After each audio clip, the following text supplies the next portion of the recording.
By 1:30, the news had spread through Thornfield with the efficiency of wildfire through dry heather. Mrs. Catherine Pembroke, wife of the retired constable, had telephoned the vicar's wife, who had mentioned it to her sister-in-law at the post office, who had naturally informed several customers, each of whom had their own networks of confidants to alert. The result was that within 2 hours, nearly every resident of the village knew not only that Patricia Ashworth had died, but had constructed their own elaborate theories about how and why it had happened. These theories ranged from the plausible to the wildly imaginative, yet all of them shared a common characteristic. They reflected far more about the person proposing them than they did about Patricia herself. Detective Inspector Rutherford arrived from the county town at 2:20, accompanied by a forensic team and a rather junior sergeant who looked barely old enough to have left school. The inspector was a man of 51 with the kind of weathered face that suggested either long experience or considerable unhappiness, possibly both. He established a temporary command post in the parish hall, just adjacent to the market, and began the methodical process of conducting preliminary interviews with everyone who had been present when Patricia's body was discovered. The market stalls were photographed, measured, and documented with the kind of thorough attention to detail that suggested Inspector Rutherford was not the sort of man to accept convenient conclusions without proper examination. Miss Marple had made her way to the Willows Tea House, where Eleanor Hartley was serving tea to an unusually large number of customers. The widow moved between tables with the efficiency of long practice, though her hands trembled slightly when she poured the boiling water. She had changed her apron since the discovery. Miss Marple noticed this detail with interest, and there was a small stain on her left cuff that looked distinctly like iron oxide, the sort of stain that might come from old blood, though in this context it was far more likely to have come from the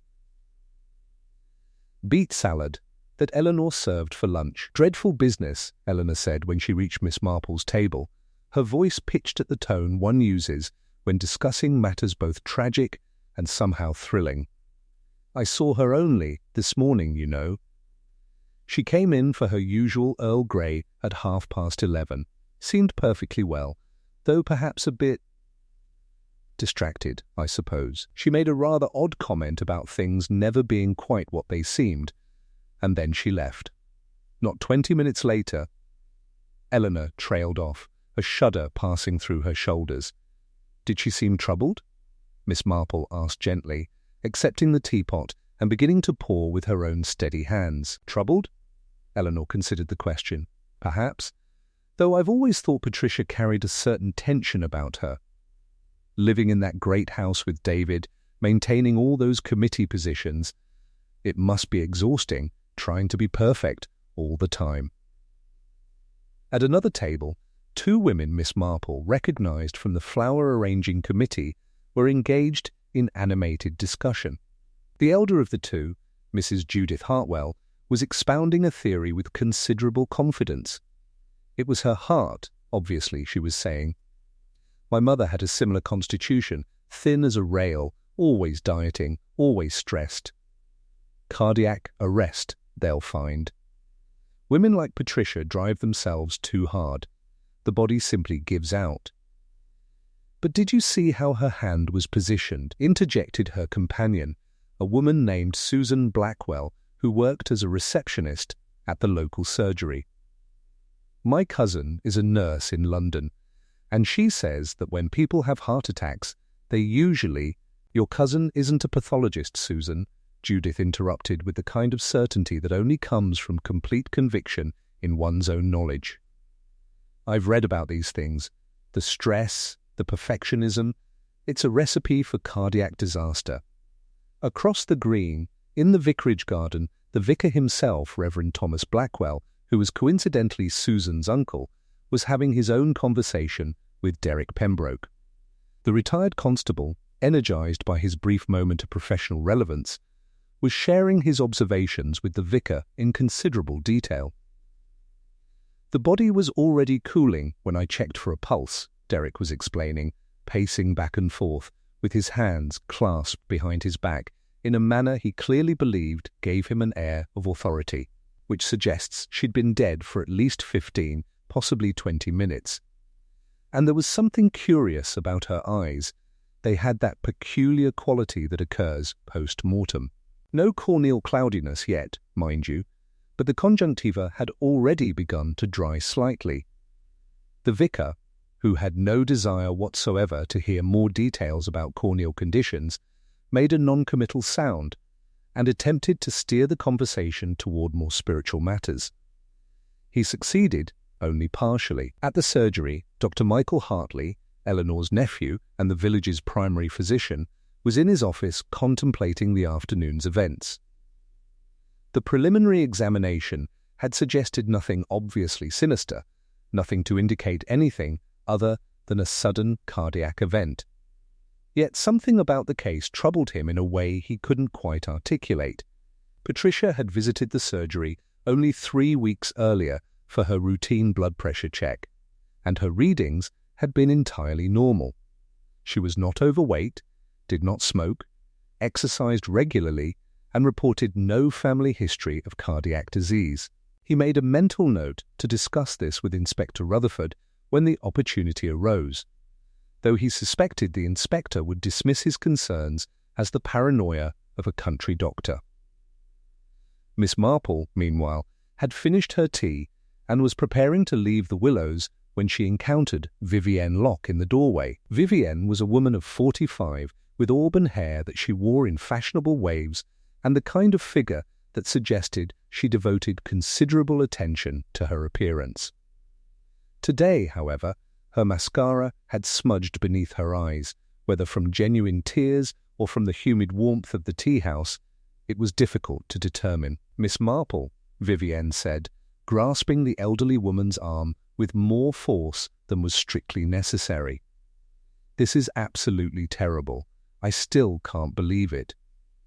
Just this morning, Patricia was making jokes about having to find someone to take over her roses for next spring's flower festival. She was planning her garden for spring, Miss Marple. People don't do that when they're about to die, do they?" Miss Marple patted Vivienne's hand with gentle reassurance. "People rarely believe they're about to die, dear, until it's far too late. We're all rather skilled at ignoring our mortality until circumstances force us to acknowledge it." As Vivienne hurried away, Miss Marple found herself wondering about something that had nothing to do with Patricia's death and everything to do with a curious contradiction. Eleanor Hartley had said that Patricia had left the tea-house at 11:30. Yet the young man at the post office swore that he had seen Patricia enter the antique dealer's booth at approximately 11 o'clock, nearly 30 minutes before Eleanor claimed to have served her tea. It was a small discrepancy, perhaps even an honest mistake. Yet, in Miss Marple's considerable experience, it was often the small discrepancies that revealed the most interesting truths. By 3 o'clock that afternoon, Inspector Rutherford had established a preliminary timeline that seemed to satisfy him, if not entirely convince him. Patricia Ashworth had arrived at the Christmas market at approximately 10:15, had made several brief visits to various stalls, and had disappeared into the Willows tea house sometime before 11. According to Eleanor Hartley's statement, Patricia had ordered her usual Earl Grey and had remained in the tea house for approximately 20 minutes, departing at 11:30. She had then, according to several witnesses, wandered through the market, examining the antique dealer's selection of Victorian Christmas decorations before collapsing near that same booth at approximately 11:50. The timeline seemed straightforward, almost disappointingly so, yet Miss Marple found herself troubled by the precision of Eleanor's recollection. People did not usually remember exact times with such certainty, particularly not when their minds were occupied with the normal business of serving tea to a stream of customers. Inspector Rutherford was a methodical man who believed that unusual deaths, even those that appeared to stem from natural causes, required careful examination. He had requested that the post-mortem be expedited, and while he waited for the results, he occupied himself with the task of constructing detailed interviews with those who had been present at the market. He began with David Ashworth, Patricia's husband, whom he met in the parish hall's small office, a room that smelled faintly of old carpet and floor polish. David was a man of 45, with the kind of face that suggested he had once been conventionally handsome, but had allowed that attractiveness to fade through a combination of inattention and worry. He sat across from the inspector with his hands folded in his lap, and when he spoke, his voice carried the strained quality of someone attempting to maintain composure while the foundations of their world were collapsing. "I don't understand," David said repeatedly, a refrain that seemed to be the only statement his mind could reliably produce. There was nothing wrong with Patricia. She was in perfect health. She was looking forward to the new year. We were planning a trip to Paris in the spring. Inspector Rutherford made notes in his leather-bound notebook, his pen moving with methodical precision. "Your wife had no medical conditions? No medications? No family history of cardiac problems?" "Nothing," David said. "Absolutely nothing." Patricia was disciplined about her health. She exercised every morning, watched what she ate, didn't drink excessively. She was the most organized, most controlled person I've ever known. There was something in the way David said this, a quality of admiration mingled with something that might have been resentment, that caused Inspector Rutherford to look up from his notes. It was a small gesture, barely perceptible. Yet it was the kind of gesture that a detective develops over years of experience, learns to recognize. "Your marriage was happy?" the inspector asked, his tone carefully neutral. "Of course," David replied, but his eyes shifted away from the inspector's face, and his hands tightened slightly in his lap. "Patricia was an excellent wife, devoted to maintaining our home, to her social responsibilities. We had a good life." The inspector wrote something in his notebook. Miss Marple would have given a great deal to know what, and dismissed David with the kind of courtesy that suggested the interview was over, though the investigation was far from finished. Meanwhile, Miss Marple had taken herself to the post office, ostensibly to purchase some stamps, though her real purpose was to speak with young Thomas Whitmore. The post office was quiet at this hour, most of the village being too occupied with the dramatic events of the day to concern themselves with postal matters. Thomas stood behind the counter, a boy of no more than 22 with the characteristic nervousness of youth and an unfortunate tendency toward acne. "I was wondering," Miss Marple said, having completed her purchase of stamps she did not particularly need, "whether you might have noticed what time Mrs. Ashworth arrived at the market this morning. I was trying to recall whether I saw her when I first arrived, and I find my memory growing rather unreliable in my advancing years." Thomas brightened at being asked a direct question, as young people often do. "Oh, I'm quite certain about that, Miss Marple. I remember, because I was just setting up the decorations on the post office stall, and I noticed her coming through the market entrance. It was just after 10 o'clock. I checked my watch, because I was trying to time how long it would take to finish my work before my break at 11:30. "And did you see her again before the incident?" Miss Marple asked gently. "Yes, actually," Thomas said. "About 20 minutes later, I saw her going into the antique dealer's booth. I only noticed because she seemed to be looking for something specific, and the way she was examining everything was different from how people usually browse, if that makes sense." "It makes perfect sense," Miss Marple assured him. "And then she went to the tea house?" Thomas hesitated. "Well, I'm not entirely certain of that. I didn't actually see her going in, but I assumed that's where she'd gone, since several people mentioned seeing her there later.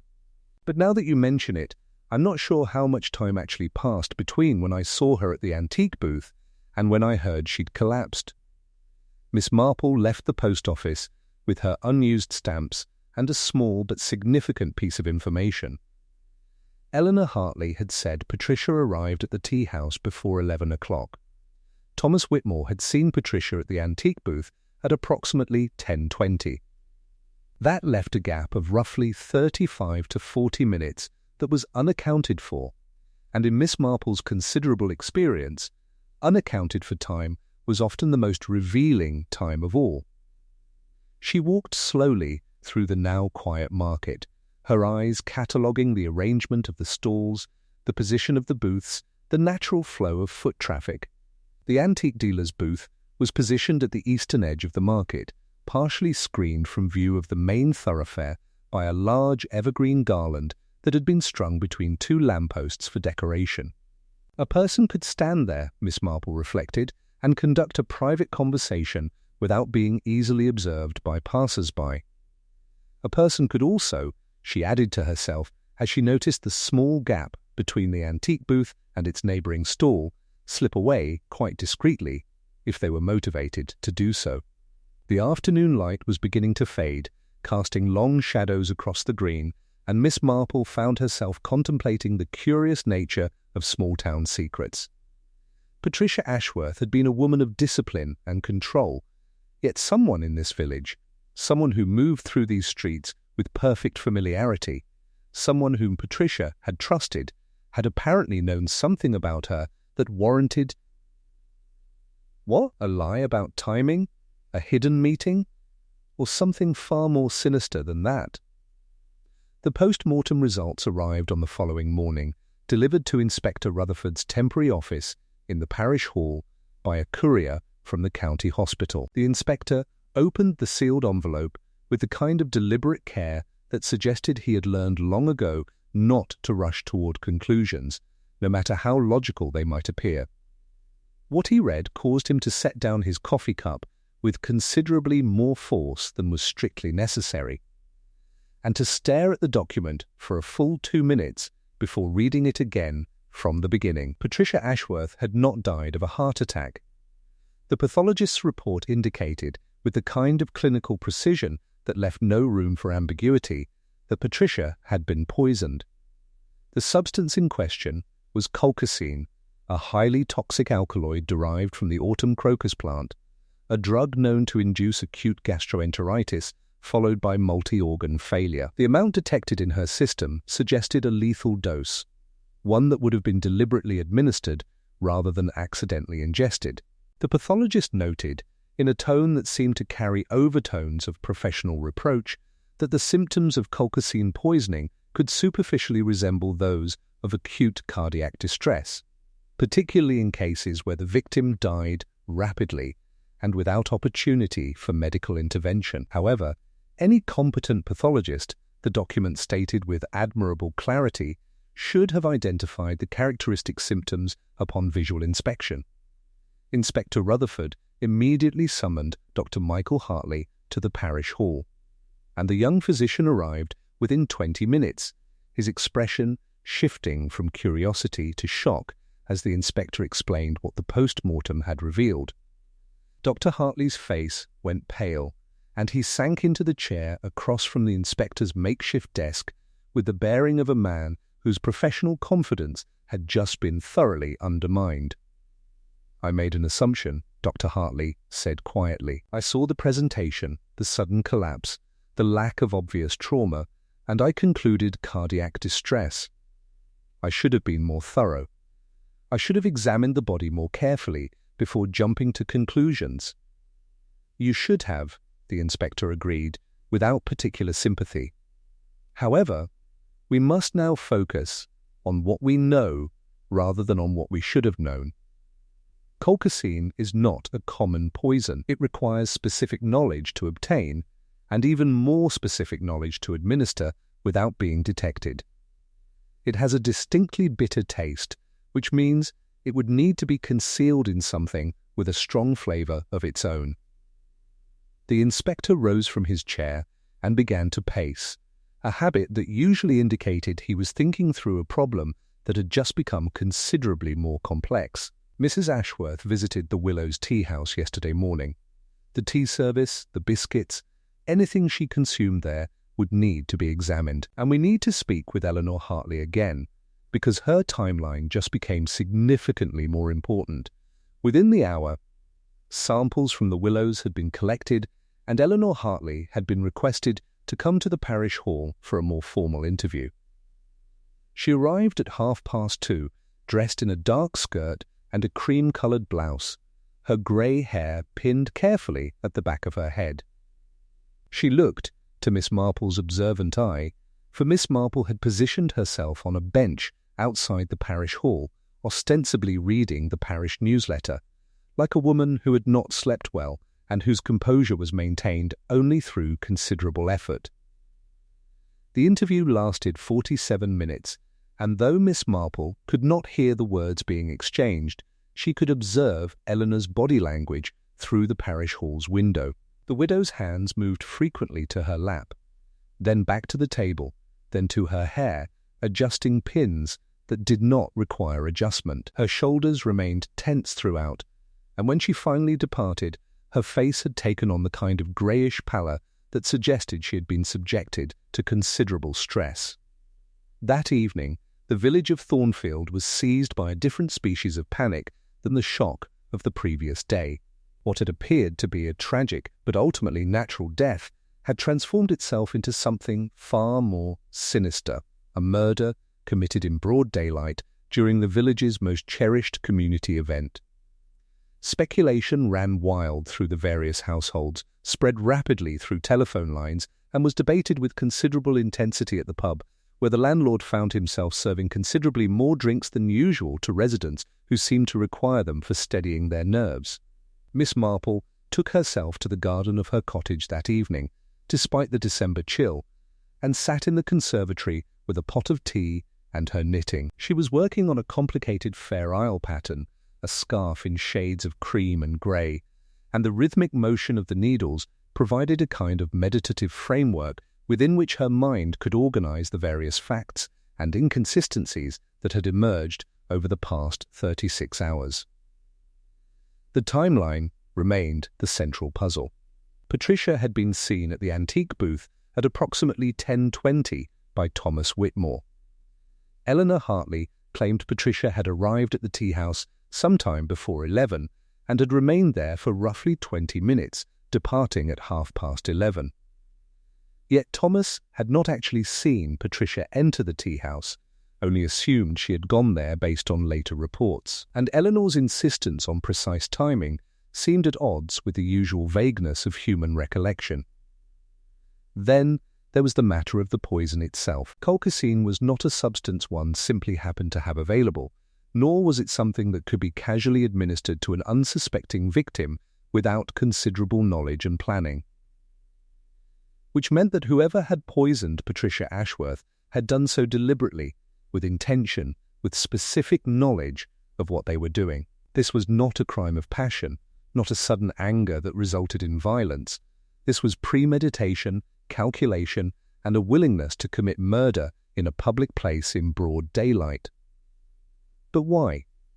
What could Patricia Ashworth possibly have done, or known, or threatened that would justify such an act? Miss Marple found her mind returning repeatedly to David Ashworth's tone when he spoke about his wife's discipline and control, and to Eleanor Hartley's nervous hands during her interview, and to the curious fact that Martin Gray, the mechanic who was courting Vivienne Locke, had exchanged that meaningful glance with Eleanor Hartley across the green on the day of Patricia's death. The connections were not yet clear, but Miss Marple could feel them beginning to form, like a pattern emerging gradually from the chaos of a jigsaw puzzle. Someone in this village had reasons of their own to wish Patricia Ashworth dead. Someone had obtained colchicine, had engineered an opportunity to administer it, and had calculated that in the confusion and shock of a public death, the crime might be attributed to natural causes. The plan had nearly worked, would have worked, if not for the thoroughness of a pathologist who had not yet learned to ignore inconsistencies. As the December night deepened around her, Miss Marple set down her knitting and gazed out into the darkness. Tomorrow, she would need to ask some very careful questions of several very specific people. For now, she would simply sit with her tea and her thoughts, as she had done for 60 years in the face of human wickedness and folly, secure in the knowledge that the truth, however hidden, would eventually reveal itself to those patient enough to observe. The morning of the third day brought with it a discovery that shifted the investigation's focus with the force of a seismic tremor. One of the forensic technicians, conducting a thorough examination of the Willow's tea house, had found a small glass vial beneath the loose floorboard behind the counter, the kind of vial used for pharmaceutical purposes, its label carefully scraped away, but its contents unmistakably colchicine. The discovery was made at 9 o'clock, reported to Inspector Rutherford by 10, and by 10:30 Eleanor Hartley had been arrested and was being held at the county police station pending formal charges of murder. The news spread through Thornfield with a velocity that seemed to defy the laws of ordinary communication. Within an hour, nearly every resident of the village knew that Eleanor Hartley had apparently kept poison in her tea house, had apparently used it to murder Patricia Ashworth, and had apparently then attempted to conceal the evidence by hiding it beneath her floorboards, a hiding place so obvious, so clumsy, that it seemed difficult to reconcile with the careful planning that the crime's execution had required. Yet Inspector Rutherford seemed satisfied, even relieved, by this sudden development. A motive was being constructed. Eleanor had harbored some kind of resentment toward Patricia, perhaps stemming from some perceived slight or social transgression. The opportunity was clear. Patricia had visited the tea house, had consumed something laced with poison, and had collapsed shortly thereafter. The means were now established. The vial of colchicine had been found in Eleanor's possession. The case, in Inspector Rutherford's estimation, was effectively closed. Miss Marple, however, found herself profoundly disturbed by the arrest, though she could not have articulated precisely why her instincts were rebelling against the apparent solution. She spent the morning tending to her garden, a task that required little of her conscious mind and thus allowed her subconscious to work through the inconsistencies that troubled her. There was something about the discovery of the vial that seemed almost too convenient, too perfectly positioned to provide evidence of guilt. In Miss Marple's considerable experience, murderers who had successfully concealed their crimes for 2 days rarely made the mistake of leaving obvious evidence in their own establishments, particularly not in a location that would be among the first places a methodical investigation would examine. At noon, she walked to the cottage of Vivienne Locke, a modest dwelling on the village's south side that had been Vivienne's residence since her divorce 3 years earlier. Vivienne answered the door still wearing her dressing gown, her hair uncombed, her face bearing the marks of a woman who had slept poorly or perhaps not at all. She seemed surprised to see Miss Marple, and her initial expression of wariness shifted to something more like relief when she realized the elderly woman had come merely to visit, not to interrogate. "I'm so relieved they've arrested Eleanor," Vivienne said, gesturing Miss Marple into her sitting room, which was decorated in shades of rose and cream and bore the distinct impression of a woman attempting to create beauty in the aftermath of disappointment. "I mean, I can hardly believe it, but at least it's over. At least we know who did it." "Do we?" Miss Marple asked gently, settling herself into a chair with the careful deliberation of advancing age. "Tell me, dear, how well did you know Patricia?" Vivienne hesitated, her fingers twisting together in her lap. "We were friends. At least, I thought we were. We did committee work together, attended the same social functions, that sort of thing. Patricia was always rather particular about things. She had very clear ideas about how things ought to be done. And Eleanor Hartley? How did Eleanor and Patricia get along?" "I don't think they had much to do with one another," Vivienne said. "Eleanor kept to herself mostly, running the tea house. Patricia moved in different circles, if you understand what I mean. They weren't enemies exactly, but they weren't close either. Which makes it rather curious that Eleanor would murder her, doesn't it?" Miss Marple observed mildly. "One usually poisons someone toward whom one harbours strong feelings, love that has turned to hatred, or resentment that has festered for years. Not someone one barely knows." Vivienne's face shifted, her expression becoming guarded. Eleanor must have had her reasons. Perhaps, Miss Marple agreed. "Though I find myself wondering about the circumstances of the crime. Patricia visited the tea house on the morning of her death. Eleanor claims to have served her tea. Yet no one actually saw Patricia entering the tea house, did they? The post office boy saw her at the antique booth, but there's quite a gap of time between when he saw her there and when Eleanor claims Patricia arrived at her establishment. "I don't see what you're getting at," Vivienne said, but her voice had taken on a sharper edge. "I'm merely observing that timelines are curious things," Miss Marple replied. "They reveal not only what happened, but where there are gaps in our knowledge. And I find myself curious about what Patricia might have been doing during that unaccounted time. Might she have been meeting someone? Someone she didn't want people to know she was meeting." Vivienne rose abruptly from her chair, her composure beginning to crack. "I think perhaps you should leave now, Miss Marple. I don't feel well, and I don't appreciate being interrogated in my own home." Miss Marple rose with equal deliberation, but before departing, she paused at the door. "One more question, if you don't mind. How long have you known Martin Gray?" The colour drained from Vivienne's face. "That's none of your concern." "No," Miss Marple agreed. "But it's rather Inspector Rutherford's concern, I should think, particularly given that Martin was courting you while your friend Patricia was still very much alive. Curious how quickly grief seems to have given way to other emotions, don't you think?" Miss Marple departed, leaving Vivienne staring after her with an expression of mingled fury and fear. She walked slowly through the village streets, her mind assembling pieces that were beginning to form a picture considerably different from the one Inspector Rutherford had constructed. The question was no longer who had access to Culture Scene. That was a problem that could be solved with a simple visit to a botanical supply catalogue and a false name. The question was now who had needed Patricia Ashworth dead so urgently that they were willing to construct an elaborate frame, to plant false evidence, and to allow an innocent woman to be charged with murder. By the time Miss Marple reached her cottage, she had identified at least 3 people who had both motive and opportunity. Now she needed to determine which of them had possessed the courage or the desperation to actually commit the act. That afternoon, Miss Marple made a telephone call to Inspector Rutherford, a conversation that began with considerable courtesy but gradually took on the character of a polite but firm insistence that the inspector reconsider his conclusions.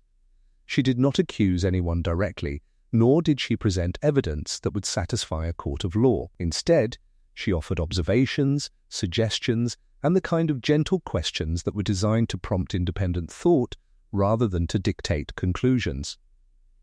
By the end of the conversation, which lasted nearly 20 minutes, Inspector Rutherford had agreed to conduct several additional interviews, though his tone suggested he was humouring an elderly woman rather than genuinely reconsidering his investigation. However, the inspector was a conscientious man, and conscience, once activated, proved difficult to ignore. By 4 o'clock that afternoon, he found himself sitting across from Dr. Michael Hartley once again, though this time the interview took a somewhat different direction than the previous one. "I want to return to the matter of Mrs. Ashworth's health," the inspector said, consulting his notes. "You examined her 3 weeks ago, you said. How would you characterize her general condition?" Dr. Hartley seemed puzzled by the question. "As I mentioned before, her blood pressure was normal, her weight was appropriate for her height and age, and she reported no symptoms of concern." "Why do you ask?" "Because I'm wondering whether Mrs. Ashworth might have had reason to visit you more recently than 3 weeks prior, perhaps in the last few days before her death. Might she have mentioned anything unusual, anything that troubled her?" The doctor's expression shifted, a subtle movement that suggested his memory had been jogged by the inspector's question. "There was something," he said slowly. "Not an appointment exactly, but Patricia did ring me on the telephone 2 days before her death. She said she wanted to discuss something confidential, something that was concerning her. I offered to see her at the surgery, but she said it wasn't a medical matter. I assumed it was something social, perhaps a question about a committee decision or the like. I suggested she telephone me after Christmas, when things were less busy. Did she seem distressed when she called? Moderately so, the doctor admitted. Though Patricia was not the sort of woman to make a fuss about things, she kept her emotions well controlled. Inspector Rutherford made careful notes, and when he dismissed Dr. Hartley, his expression had changed. The comfortable certainty of the previous day had been replaced by the kind of focused intensity that suggested he was beginning to glimpse the outline of a considerably more complex picture than he had initially constructed. That evening, he requested access to Patricia Ashworth's personal effects, a request that David Ashworth granted with the kind of dazed compliance of a man whose world had ceased to make coherent sense. In Patricia's desk, carefully organized in files with the same meticulous precision that had characterized every aspect of her life, Inspector Rutherford found a series of documents that transformed the investigation entirely. There were bank statements showing regular transfers of money to an account in a different name. There were letters, carefully preserved in their original envelopes, that chronicled a relationship that had been conducted entirely outside the knowledge of Patricia's husband. And there was a journal, begun 3 months earlier, in which Patricia had recorded her growing concern about the nature of that relationship and her increasing determination to end it. The account to which the money had been transferred belonged to Martin Gray, the mechanic. The letters had been written by Vivienne Locke. And the journal made abundantly clear that Patricia had discovered the affair between Vivienne and Martin, had confronted Vivienne about it, and had threatened to inform David Ashworth of his wife's infidelity unless Vivienne ended the relationship immediately. By 9 o'clock that evening, Inspector Rutherford had obtained a warrant to search Martin Gray's cottage, a search that revealed, in the shed behind the house, a quantity of autumn crocus bulbs in various stages of cultivation, along with several bottles containing the distinctive milky liquid, produced when the bulbs were properly processed. The inspector also found, tucked beneath the loose lining of Martin's toolbox, a handwritten note in Vivienne's hand. "We have to stop her. She'll ruin everything. Please tell me you have a way to handle this." At 9:30, both Martin Gray and Vivienne Locke were arrested. Eleanor Hartley was released from custody within the hour, her brief imprisonment transformed overnight from justice to tragedy, the vial of colchicine revealed as a frame constructed with considerable calculation and malice aforethought. The news of the actual arrests spread through Thornfield with even greater velocity than the arrest of Eleanor had done. But this time, the reaction was different. Eleanor's arrest had provoked shock and a kind of grim satisfaction that justice was being done. The arrests of Martin and Vivienne provoked something closer to horror and disbelief, for these were not distant criminals or strangers, but neighbours, members of the community, people whom villagers encountered regularly in the grocery shop and the post office and the pub. Miss Marple, sitting in her conservatory with her knitting, received a visit from Inspector Rutherford at 10 o'clock that evening. The inspector was a different man than he had been 24 hours earlier, still methodical, still precise, but now containing within himself an acknowledgement that his initial conclusions had been premature and incorrect. "How did you know?" he asked without preamble, settling himself into the chair across from the elderly woman. "I didn't know," Miss Marple replied calmly. "I merely observed what was evident once one looked carefully. The poison in Eleanor's tea-house was too convenient, too obviously placed. It occurred to me that someone might have planted it there, someone who knew that the investigation would logically focus on the place where the victim had last been seen consuming food or drink. Eleanor was a convenient scapegoat, a woman who lived alone, who kept to herself, who could be presented as having some inexplicable motive. But how did you deduce that Vivienne and Martin were responsible?" "One observes people," Miss Marple said simply. "One notices which people exchange glances, which people seem to harbour resentments, which people stand to gain from another's death. And one considers human nature." Inspector.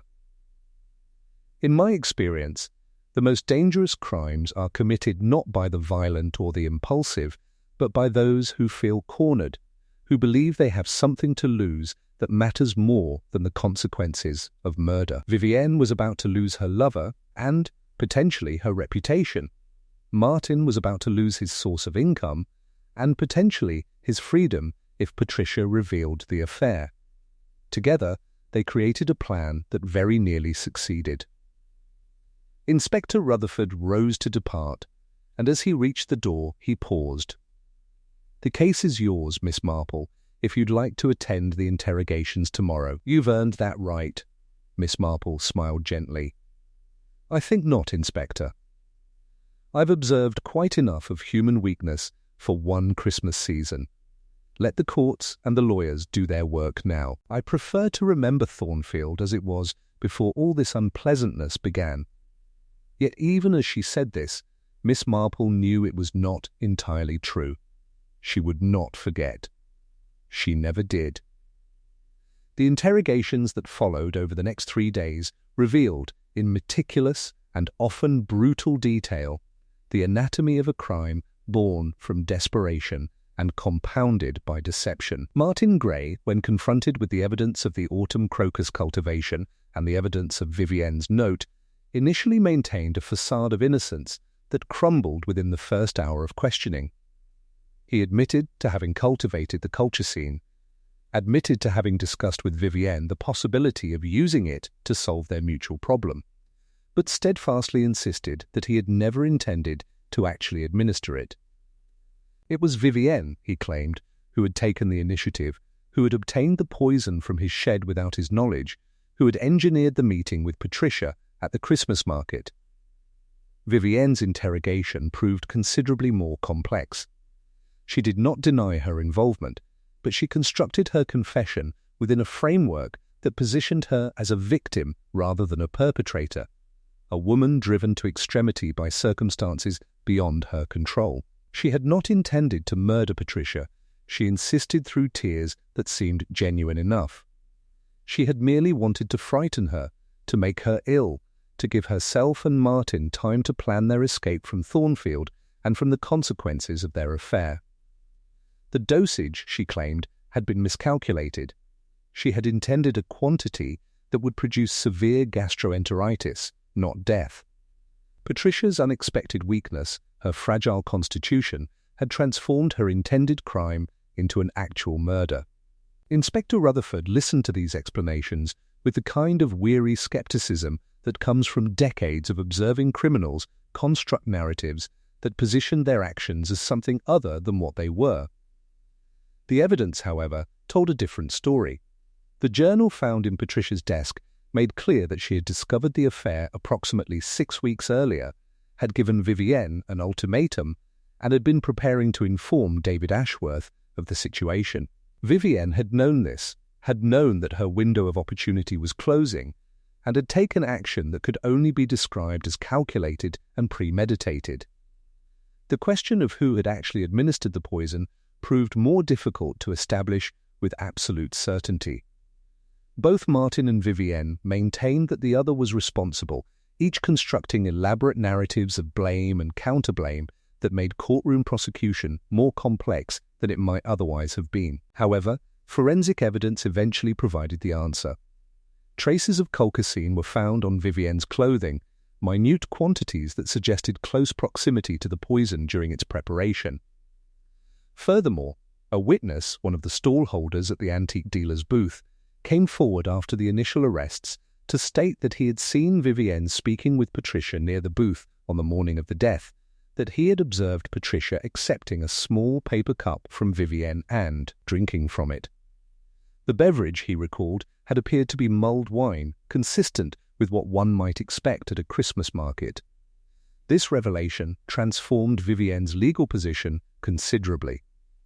What had appeared to be Martin's crime now became clearly Vivienne's sole responsibility.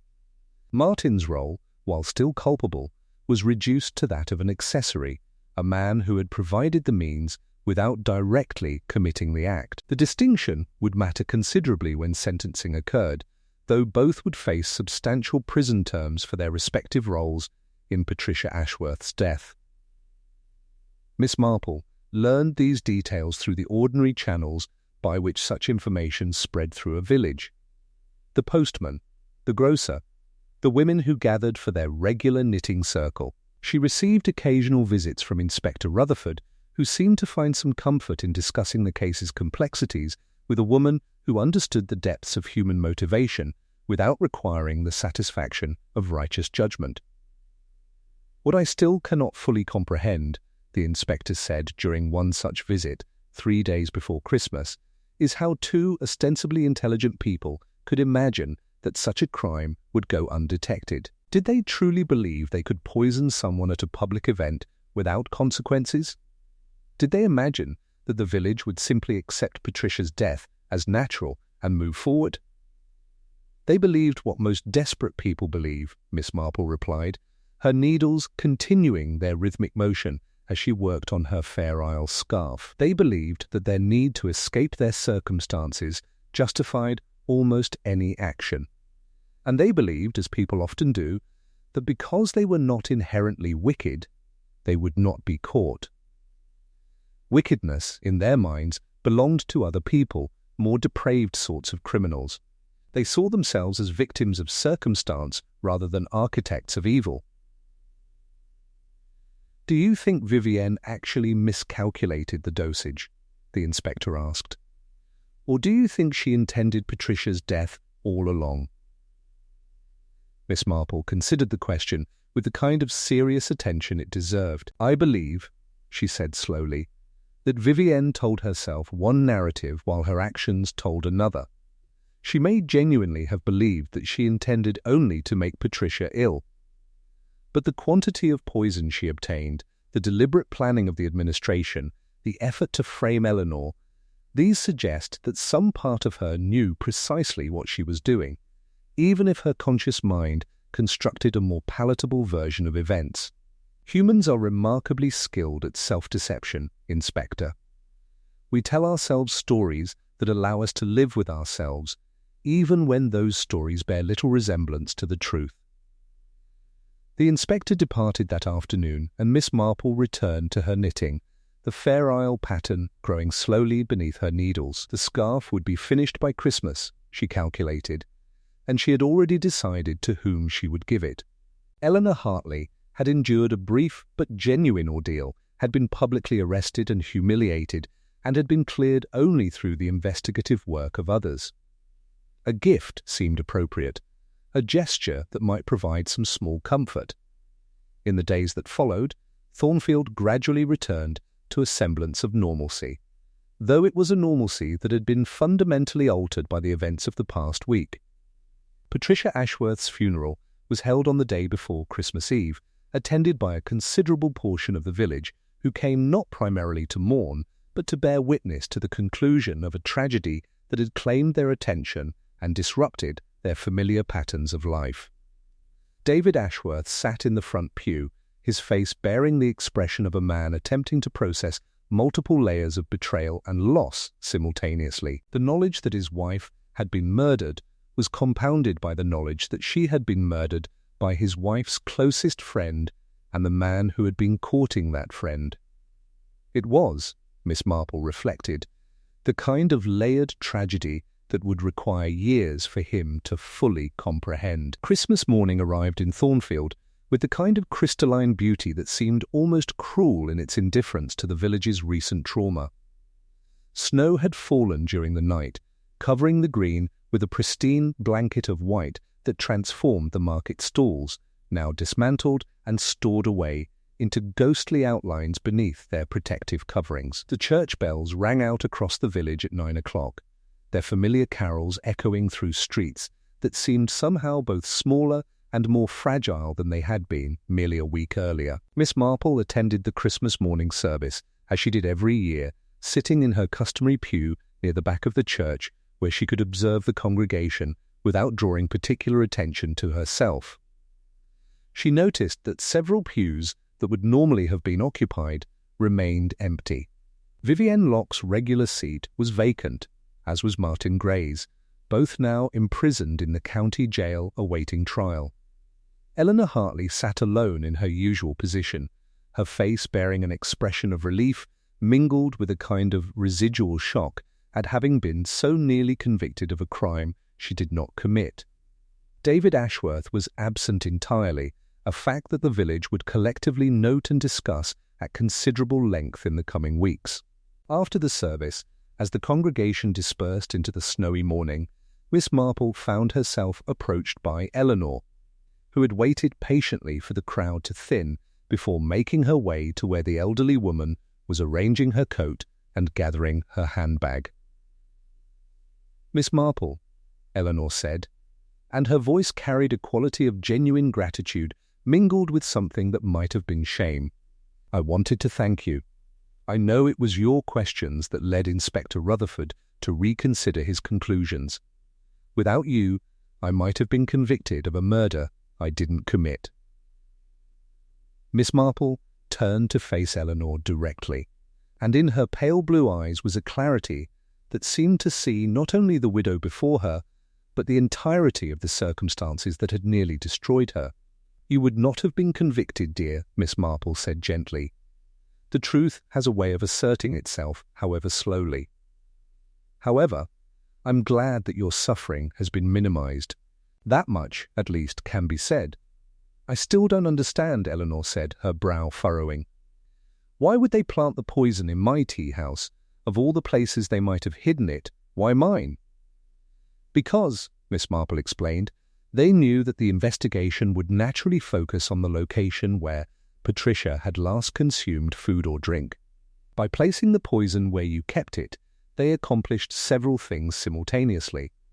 They provided evidence of guilt, they directed suspicion toward you, and they created a narrative that seemed logical to someone not looking too carefully at the details.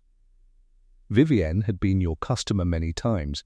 She knew the layout of your establishment. She would have had opportunity to slip down to the loose floorboard and conceal the vial while you were busy serving other customers or attending to tasks in the kitchen."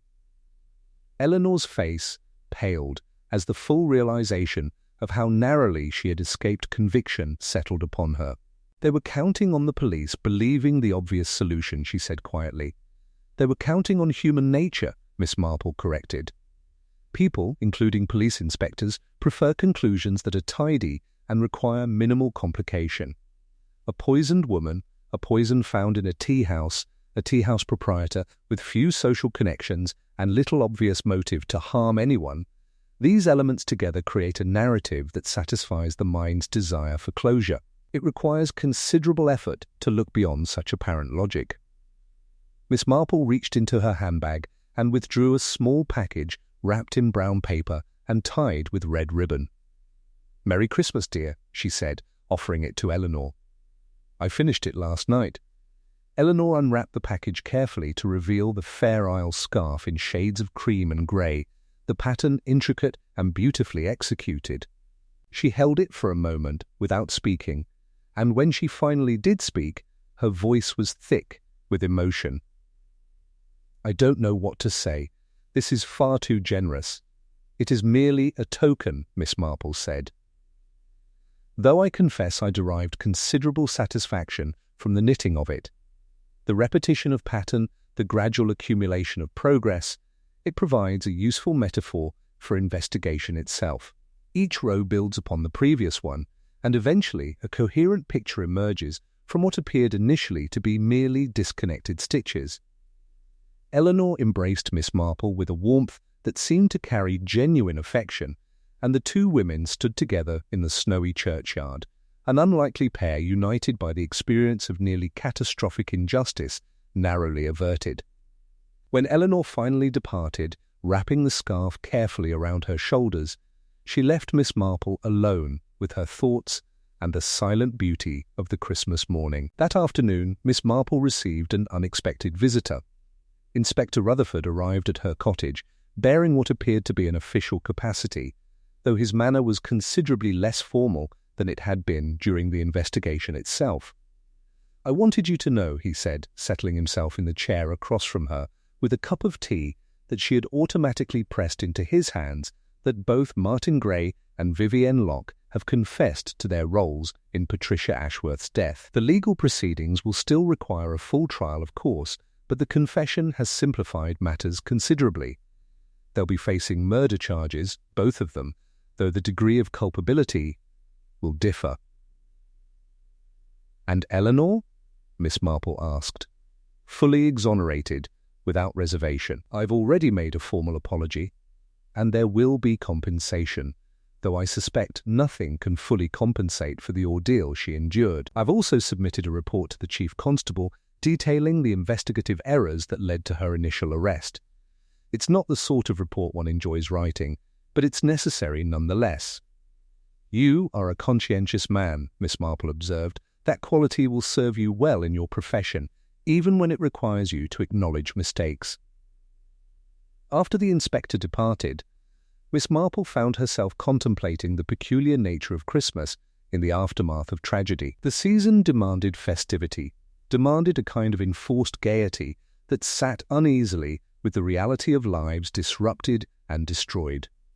Yet there was, she reflected, something almost redemptive in the persistence of the season, in the determination of a village to gather together and acknowledge, however briefly, the bonds of community that transcended the particular failures of individual members.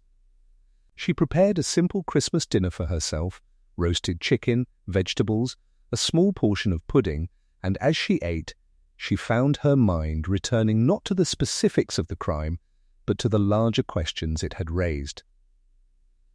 What drove ordinary people to commit extraordinary acts of evil? How much planning separated a momentary impulse from a deliberate crime? At what point did desperation become criminality? These were questions she had been contemplating for 60 years, and she suspected she would continue contemplating them until her final day, never arriving at answers that were entirely satisfactory, but finding in the contemplation itself a kind of deepening understanding of human nature that was, in its own way, deeply sad. The week between Christmas and New Year's passed with a curious quality of suspended animation, as though Thornfield was collectively holding its breath between the festive season and the resumption of ordinary life. The village had been thrust into an unwanted prominence by the events surrounding Patricia Ashworth's death, and the local and regional newspapers had descended upon the community like vultures, conducting interviews with anyone willing to speak, publishing photographs of the Christmas market now, transformed in retrospect into a scene of crime rather than celebration. The headline writers had outdone themselves. Deadly Christmas market, murder among the mulled wine, a village's dark secret revealed.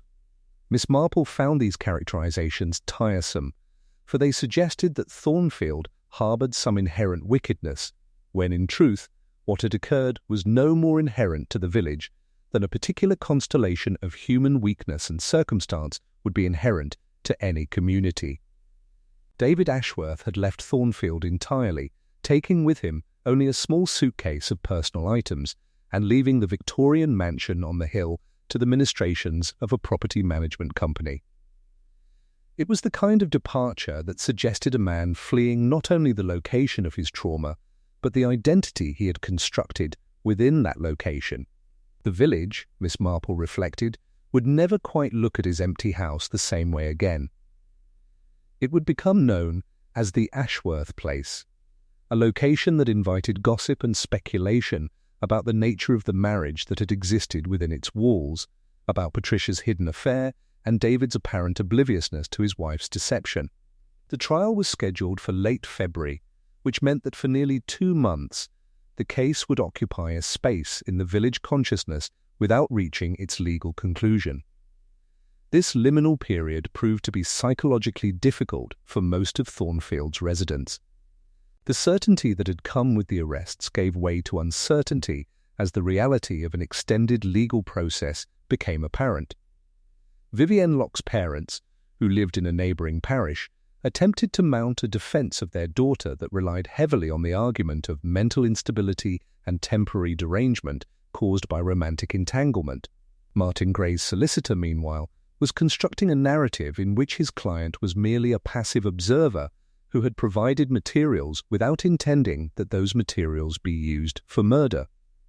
Miss Marple observed these legal machinations with a kind of detached interest, attending the preliminary hearings when they were open to the public and noting the skillful rhetorical strategies employed by the various legal professionals involved. What struck her most forcefully was the degree to which the courtroom drama relied upon the construction of narrative rather than the simple presentation of fact. A poisoned woman could be presented as either the victim of a crime or as a woman who had brought destruction upon herself through her meddlesome attempts to control others' lives.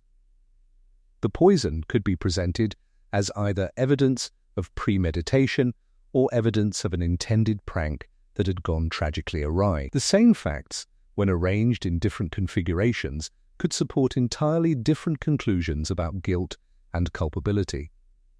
On the 28th of December, Miss Marple received a letter from Eleanor Hartley, written in a careful, deliberate hand on notepaper of obvious quality. Eleanor described her plans to close the Willows Tea House permanently. The establishment had been irrevocably tainted by association with the crime, she explained, and she no longer felt capable of managing it. She had decided instead to use the proceeds from the sale to relocate to the South Coast, where she had a sister living in Brighton. She was leaving Thornfield within a month, and she wanted to express her gratitude to Miss Marple before her departure. Miss Marple felt an unexpected pang of sadness at this news. Eleanor was not a close friend, but she represented the kind of reliable presence that made village life function, the person one could always count on to have prepared a decent cup of tea, who maintained her establishment with quiet competence, who asked nothing more of the community than to be left in peace to conduct her business. Her departure would leave a vacancy that was as much psychological as it was physical. On the 30th of December, Miss Marple found herself walking through the village on a cold afternoon, her steps taking her almost unconsciously toward the green where the Christmas market had taken place.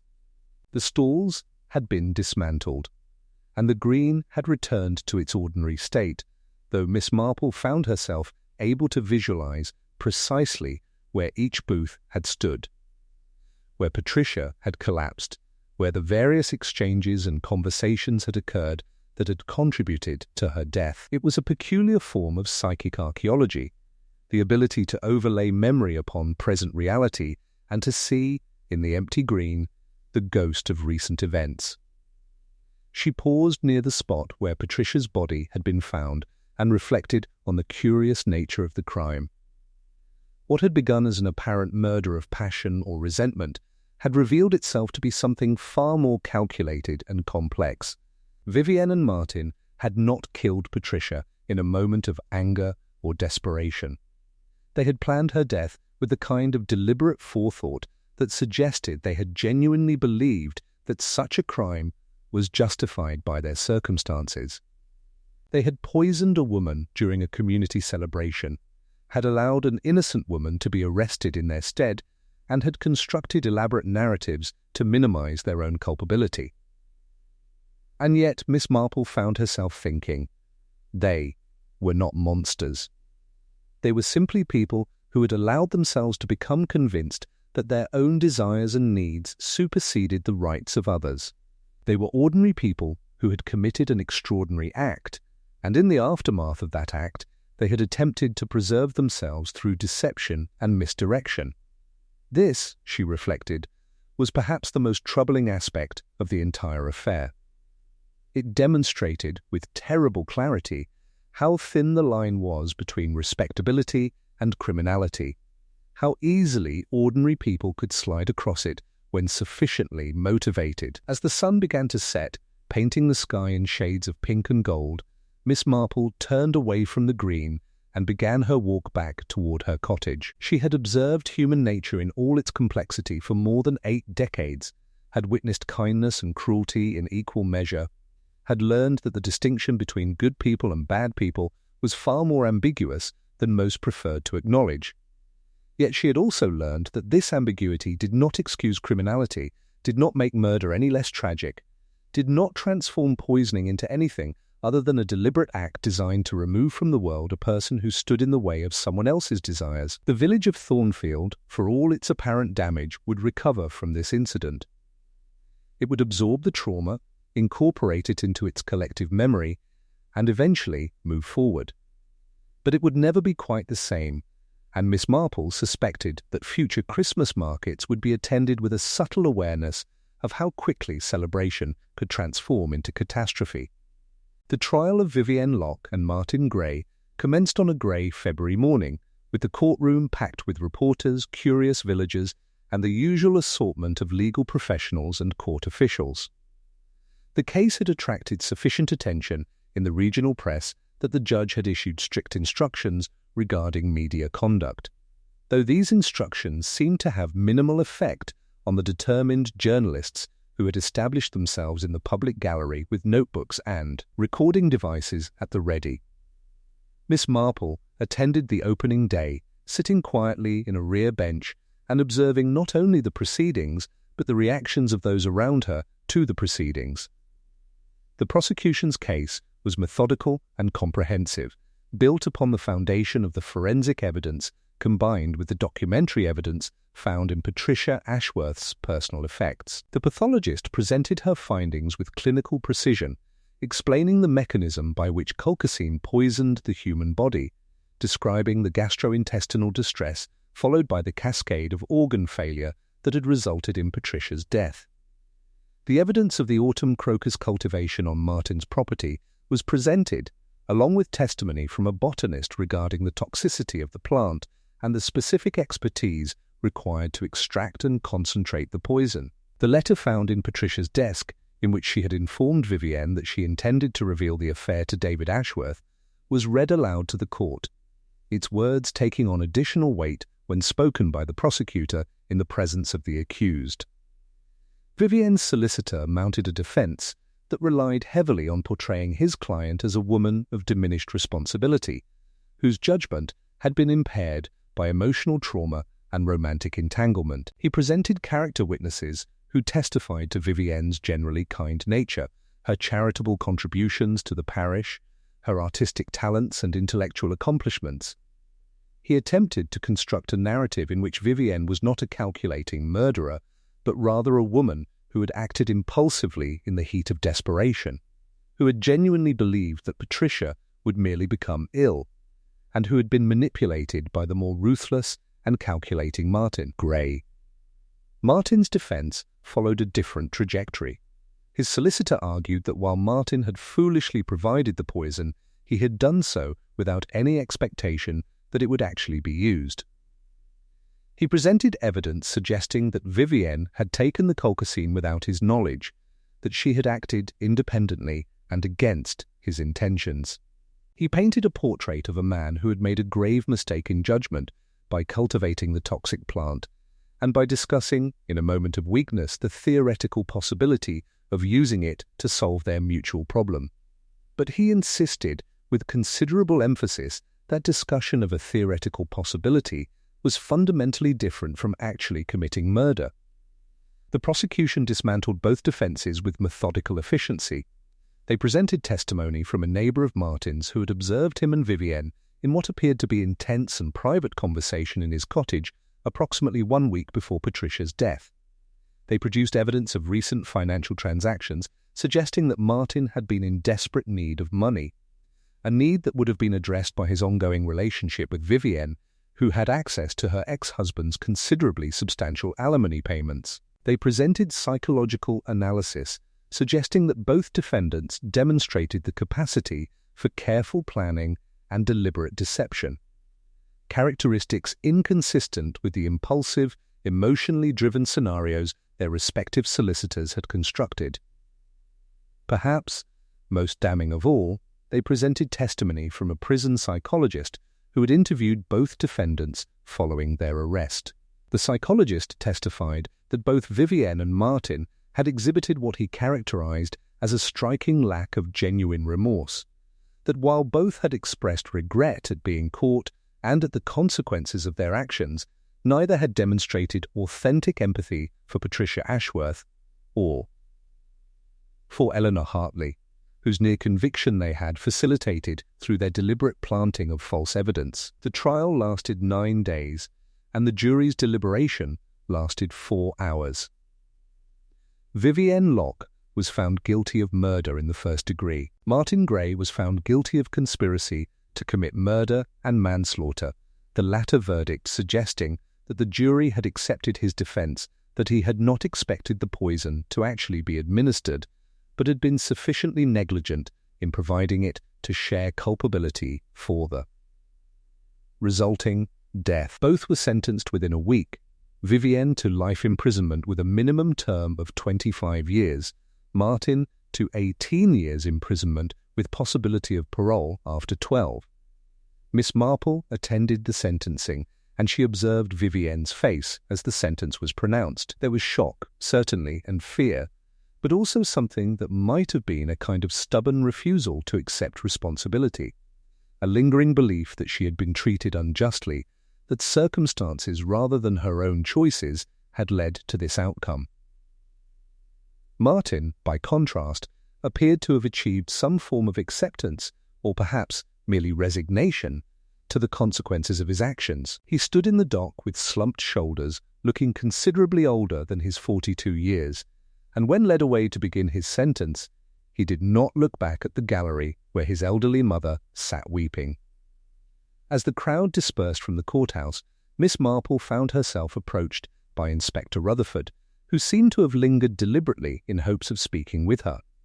"It's finished, then," he said, though his tone suggested that he found the conclusion somewhat unsatisfying despite its legal completeness.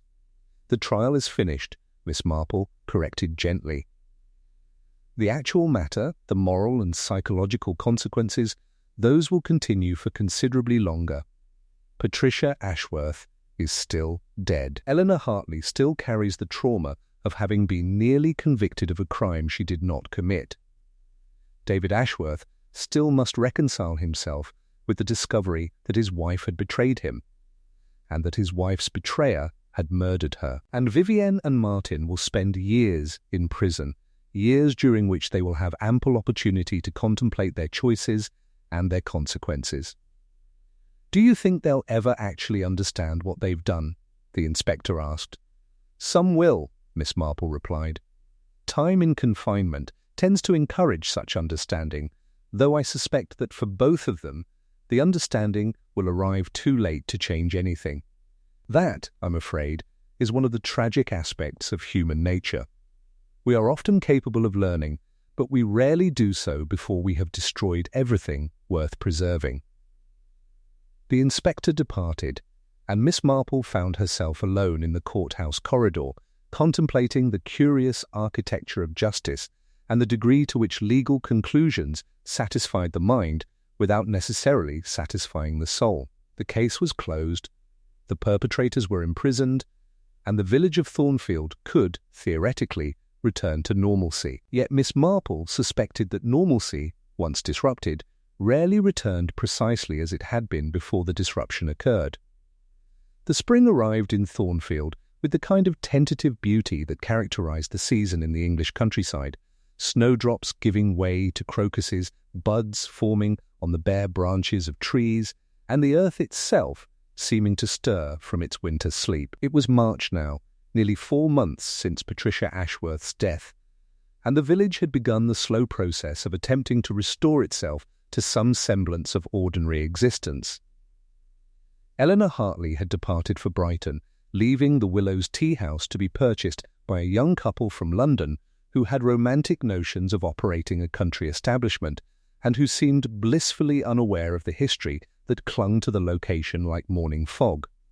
The Christmas market, which should have become merely a pleasant memory by this time of year, had instead achieved the status of local legend, a watershed moment that divided Thornfield's history into before and after. Miss Marple found herself reflecting, as she often did in the quiet afternoons of early spring, on the nature of the case and what it had revealed about the village and its inhabitants. She sat in her garden, where the early flowers were beginning to emerge from the soil, and allowed her mind to wander through the various threads of the investigation, examining each one for the lessons it contained about human nature and the mechanisms by which ordinary people justified extraordinary acts of wrongdoing. What had struck her most forcefully throughout the affair was not the crimes themselves, but the apparent normalcy that had preceded them.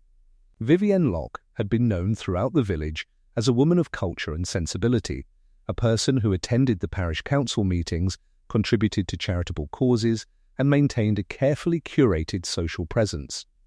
Martin Gray had been seen as a competent tradesman, a man whose mechanical skills were valued and whose personal life, while somewhat unconventional following his romantic entanglement with Vivienne, had seemed to occasion no particular concern.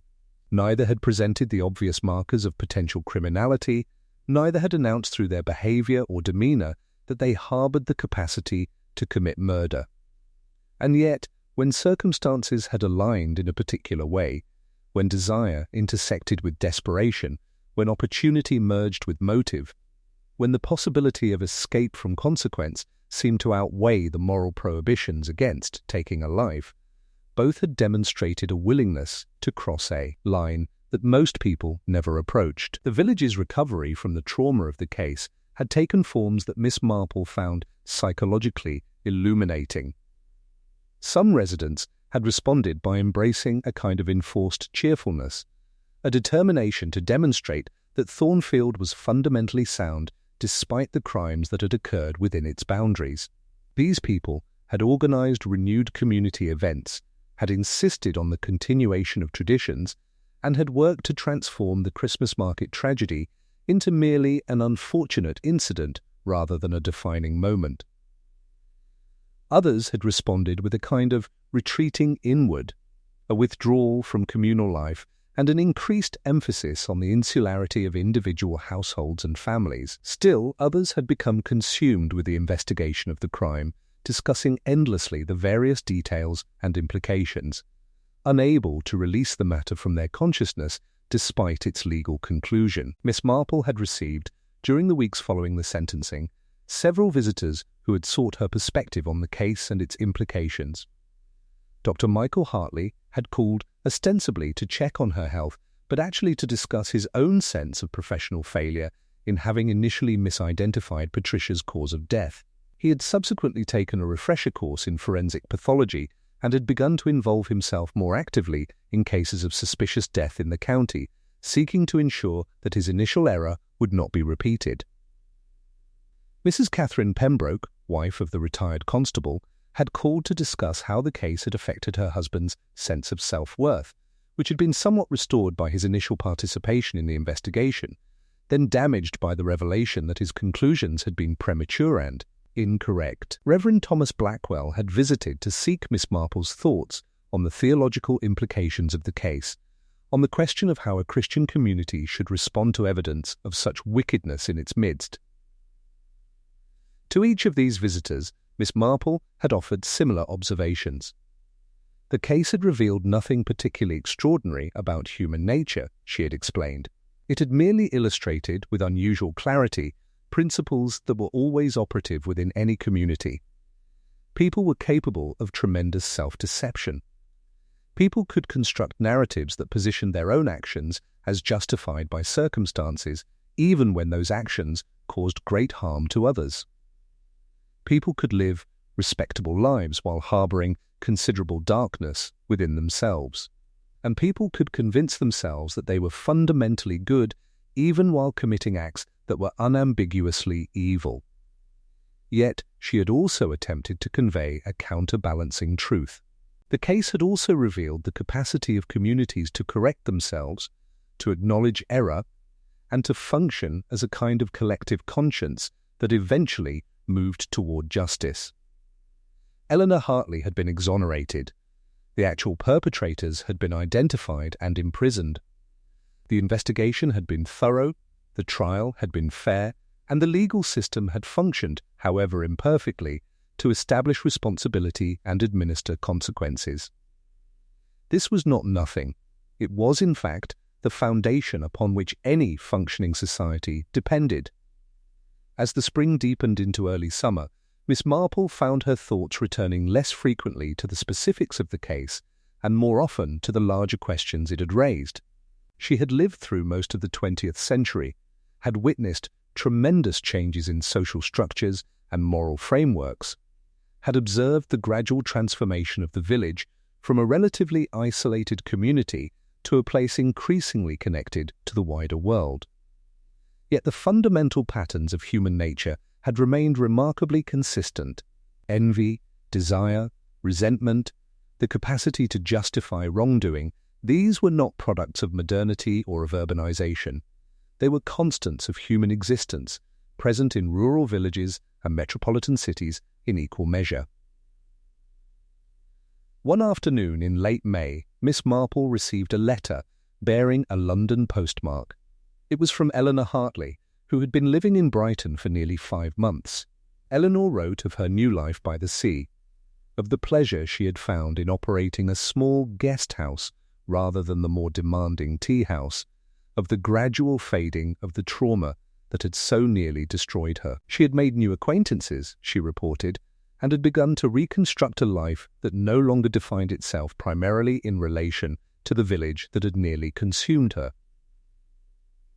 She thanked Miss Marple again for her intervention, expressing gratitude that seemed genuine and substantial. Miss Marple set the letter aside and gazed out into her garden, where the roses were beginning to open and where the world seemed, at least on the surface, to have returned to its ordinary patterns of growth and renewal. The case of Patricia Ashworth's death was closed. Justice, imperfect as it always was, had been served. The village would continue, would endure, would eventually forget the details of what had occurred, and remember only the broad outlines of a tragedy that had occurred once, long ago, during a Christmas market. And Miss Marple, as she had done countless times before in her long life, would sit quietly with her observations, secure in the knowledge that human nature, for all its capacity for wickedness, also possessed an equal and opposite capacity for resilience, forgiveness, and the quiet determination to continue forward despite evidence that the world was considerably more complicated and considerably less trustworthy than most people preferred to believe.